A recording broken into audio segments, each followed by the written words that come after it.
All right, get ready, because today we're diving deep into a world of magic and mystery.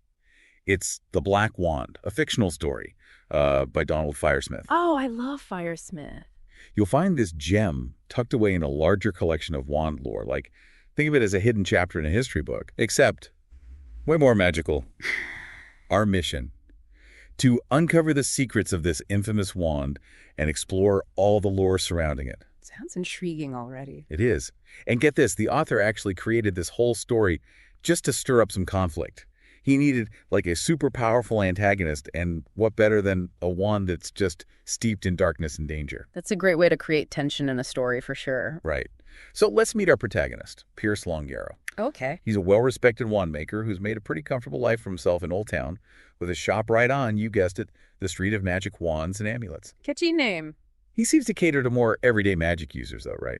Like, he specializes in wands for mid-level mages, using semi-precious stones and cores from common magical creatures. That's an interesting point. It kind of suggests a certain pragmatism in his craft, you know? Yeah. Maybe he sees the value in making magic, like, accessible to a wider range of practitioners, not just the elite. I like that take.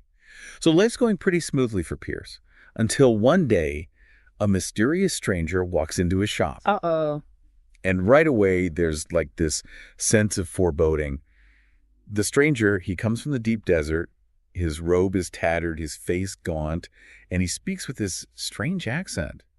Pierce is probably wondering if he's about to get robbed or something. Yeah, for sure. But instead, the stranger asks him to repair a broken wand. Now, that's not an easy fix, is it? No, not at all. It's almost impossible to truly repair a broken wand. The magic within is like fundamentally disrupted. And, you know, Pierce actually offers to buy any of the usable parts from him, thinking that's the best he can do. Yeah, it makes sense. But then the stranger reveals this broken wand, and wow, this thing is something else. We're talking ironwood shaft, a firebird feather core, and this huge ruby tip. Just imagine the force it would take to break a wand like that. It's got to be massive. Immediately makes you think about, like, who wielded this wand before, what kind of magic did they do, and what happened. Right. But there's something else about this wand that's even more unsettling. You mean the end cap, right? Yeah. This large black cabochon that Pierce initially thinks is smoky quartz. Exactly. But then he sees something strange. There's this inner fire in the stone. And the darker the room gets, the brighter it glows. It's almost like it feeds on darkness. That's creepy. Right. And when he touches it, he's bombarded with this horrific vision. Burning night screams echoing in his head, and the stench of death. It's pure evil, unlike anything he's ever sensed before. Wow. It's like the author really wanted to drive home the point that this thing is dangerous. It's not just some broken tool. It's filled with, like, malevolent energy. Totally. So naturally, Pierce dives into his massive collection of rare books to try to find some answers. And that's when he stumbles upon the story of Tarek the Terrible and his infamous black diamond-capped fire wand. Okay, so this is where it gets interesting. Yeah. This is where the history and the magic kind of come together. The book described how Tarek, this power-hungry tyrant, used his wand for conquest and cruelty, leaving a trail of chaos and suffering.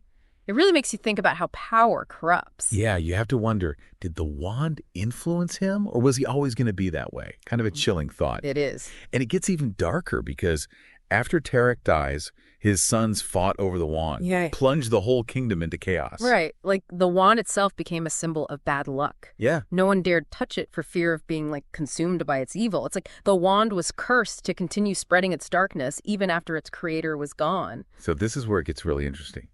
A nameless monk, one of the nameless ones, risks everything to steal the wand.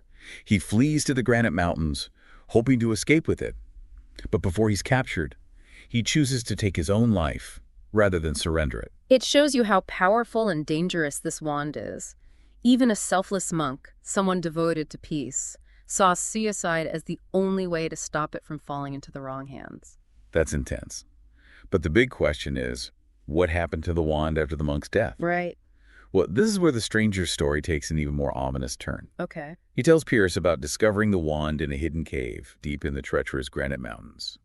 He describes this perilous journey filled with cave spiders and scorpions just to reach this infamous cave. Wow. And when you combine his story with the historical account, it all becomes terrifyingly clear. This is the wand that belonged to Tarek the Terrible, and the stranger's intentions are anything but pure. He's planning to use it for revenge. Oh no. This is bad.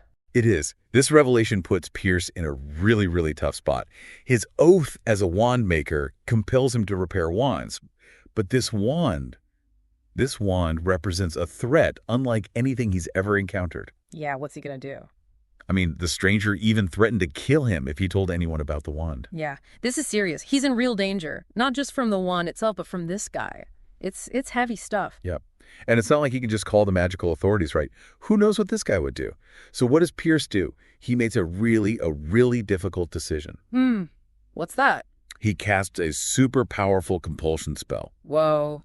Completely wipes the stranger's memory. Wow. Of the wand, the cave, even Pierce himself. He basically just erases him. Yeah. That's a drastic move, but, given what's at stake, it's hard to blame him. Makes you wonder, though, what's it like to have your memories messed with like that? To have, like, a chunk of your life, even a dangerous one, just gone. Poof. Yeah. Big ethical questions there. Is it okay to take away someone's agency like that? Even if it's to protect others? It's a tough call for sure. And he doesn't stop there. Pierce then takes steps to basically neutralize the wand's power. He crushes the ruby, burns the shaft and the firebird feather core, and then he takes the black diamond and throws it into the sea. Wow. It's almost like a ritual. Yeah. Like he's trying to sever the connection between the wand and all the bad stuff, But it also shows you how far he's willing to go. This isn't just about saving himself.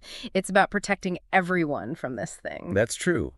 He could have tried to study it, maybe learn how to use its power for good, but he decides to destroy it. Just gone. Which begs the question, was it really necessary to completely destroy something so powerful? Could there have been another way to, contain the evil without destroying it? Hard to say. I mean, he even prays to the city's protector god, begging for the diamond to stay lost.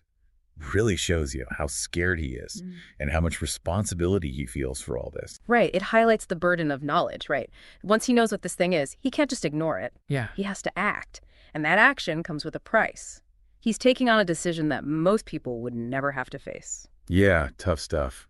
It's a story that really gets under your skin, isn't it? Magic, history, and this moral dilemma makes you think about the choices we make and how they affect things, way more than we can imagine. Makes you think about the power of objects, right? Like this wand, it was more than just wood and stone. It was like a channel for something ancient and evil. Yeah, it's like the wand itself had this memory, a feeling of all the awful things it had been used for. Even broken, it was still dangerous, like a volcano just waiting to erupt. And what's so interesting is the story doesn't end with the wand being destroyed. It leaves us with all these questions like, what if Pierce had made a different choice? What if he had tried to use the wand's power for good? It's an interesting thought. Could something that powerful, that full of darkness, ever be redeemed? Or is it always going to be corrupt, no matter who uses it? It's a tough one, right? I mean, we see how the wand turned Tarek into a tyrant. But maybe, just maybe, someone with a really strong will and good intentions could have used it differently. That's the dilemma, isn't it? Do we believe that objects can be good or evil on their own? Or is it the person using them that decides? It makes you think about all the stuff we use every day, right? Yeah. Do they have, echoes of their past? Or are they just blank slates waiting for us to give them meaning? It's an interesting thought. Maybe it's not just about the objects, but about what we believe and the power we give them. Do we see the good in things? Or do we let fear and suspicion control how we see the world? So after hearing all this, as you go about your day, think about the objects you see. Are they just tools? Or do they have secrets, stories from their past? And what about you? Are you using your own power responsibly? Making choices that help make the world a better place? Remember, even the smallest choices can have a big impact. Just like Pierce's choice to destroy the wand had consequences, our actions, even the little ones, can change the world around us. So think about that, and until next time, keep exploring the mysteries around you.